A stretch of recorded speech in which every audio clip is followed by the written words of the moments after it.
Elle est ingénieure agro-diététicienne. Elle est également créatrice de contenu sur Internet. Elle est avec nous toute cette semaine et la semaine prochaine pour vous présenter ce nouveau rendez-vous sur France Bleu Périgord au nom du goût. Bonjour Constance. Bonjour Marie-Dominique. Constance Régnier, on parle et on s'intéresse aujourd'hui à un beau fruit d'automne, la châtaigne. Oui, parce que c'est vrai qu'en Périgord, on a la noix, le foie gras, mais aussi la châtaigne. Je ne sais pas si vous le saviez, mais la Dordogne est la deuxième région castanéicole française après l'Ardèche. C'est d'ailleurs la saison en ce moment. La récolte se termine à la fin du mois et la période de commercialisation qui a démarré mi-septembre se poursuit jusqu'à la fin du mois de décembre. Et avant de continuer, faisons un point sur les châtaignes et les marrons. Pourquoi est-ce qu'on les confond tout le temps ? Eh bien, cette confusion viendrait de nos voisins italiens qui disent marrone pour parler d'une grosse châtaigne. Il y a aussi d'autres raisons à cette confusion. Les châtaignes, à l'époque, étaient le fruit du pauvre. On les utilisait pour nourrir les porcs. Et on préférait donc parler de marron une fois que la châtaigne était sur les tables des nobles. Et aujourd'hui, certaines variétés de châtaignes ont été hybridées avec des marrons pour obtenir de gros fruits beaucoup plus exploitables par les industriels. Donc oui, les fameux marrons chauds sur les marchés de Noël, la crème de marron et les marrons glacés sont en fait des châtaignes, à ne surtout pas confondre avec le fruit du marronnier qui lui est toxique, alors que le fruit du châtaignier est comestible et délicieux. Et alors, c'est quoi l'histoire des marronnes ? Eh bien, c'est au VIe siècle avant Jésus-Christ que naît la culture du châtaignier au Moyen-Orient. En France, sa culture se développe au Moyen-Âge jusqu'à atteindre son apogée au XVIIe siècle. Et durant les périodes de famine, son fruit était la principale source de nourriture, notamment dans le Périgord et le Limousin, où on surnommait le châtaignier l'arbre à pain ou encore l'arbre à saucisse, puisque les châtaignes qui tombaient au sol servaient à engraisser les cochons. La consommation de châtaignes a ensuite diminué avec l'essor des cultures de pommes de terre et de céréales importées à la suite des grandes découvertes. Question, Constance, Oui. d'où proviennent les châtaignes que l'on retrouve en général dans nos rayons ?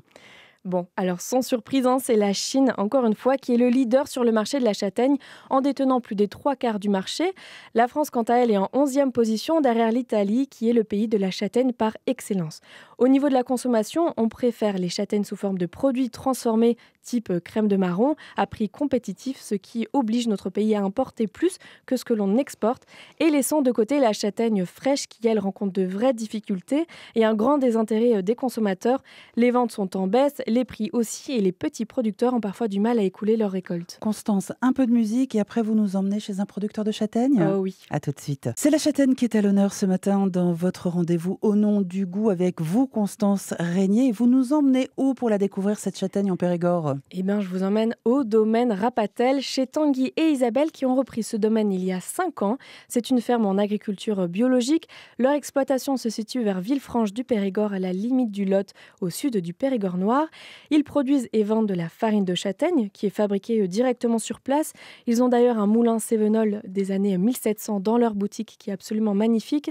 Ils vous proposent de la crème de marron, des confitures, des veloutés, des biscuits, du pain d'épices, des pâtes, du miel, tout ceci à base de châtaigne.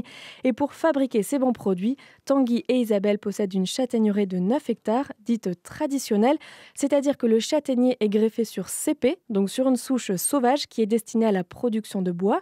Mais Isabelle m'expliquait qu'avec les nouvelles normes, ils sont à présent obligés d'acheter directement de jeunes arbres pour les planter.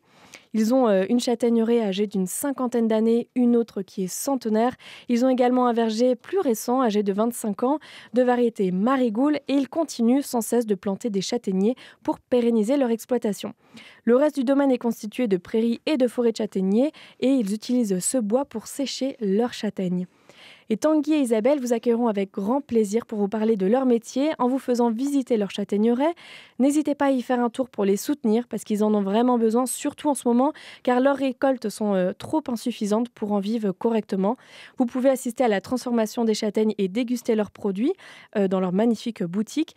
Et alors, je vous partage un bon plan aujourd'hui, c'est d'y aller le lundi matin pour apprendre à éplucher vos propres châtaignes gratuitement. Une activité qui plaît beaucoup et qui se fait en groupe, généralement une 15aine de personnes.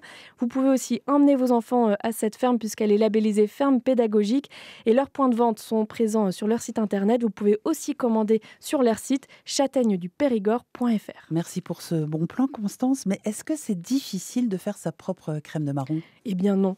Sa propre crème de marron, c'est hyper satisfaisant à faire et bien moins cher que de l'acheter. Il suffit d'aller vous balader en forêt pour en ramasser. Vous épluchez ensuite les châtaignes. Vous les incisez avec un couteau sur la partie bombée. Puis vous les faites bouillir dans une casserole d'eau pendant 10 à 15 minutes. Vous pouvez ensuite retirer les deux peaux. La première, une peau qui est assez marron et ensuite la sous-peau qui est un petit peu plus marron clair. Vous les faites cuire pendant 30 minutes dans une marmite d'eau bouillante. Vous les égouttez, vous les mixez. Vous pouvez les passer aussi au moulin à légumes pour avoir des morceaux un peu plus gros. Et vous avez ainsi une texture qui est fluide, compacte. Il suffit de rajouter un sirop. Donc pour faire un sirop, on met de l'eau et de la cassonade sur le feu et on verse après ce sirop sur la purée de châtaigne. On peut remuer doucement, le refaire cuire pendant 20 minutes et la préparation doit être épaisse mais aussi crémeuse et tenir à la cuillère. Vous les mettez en pot, vous les retournez pour chasser l'air et vous pouvez conserver le pot pendant 1 an. Et pour retrouver cette recette, rendez-vous sur vos réseaux sociaux, Oui. Constance. Demain, on se retrouve à la même heure pour parler de... On va cultiver la vigne autrement avec une méthode assez innovante, vous allez voir. J'ai hâte.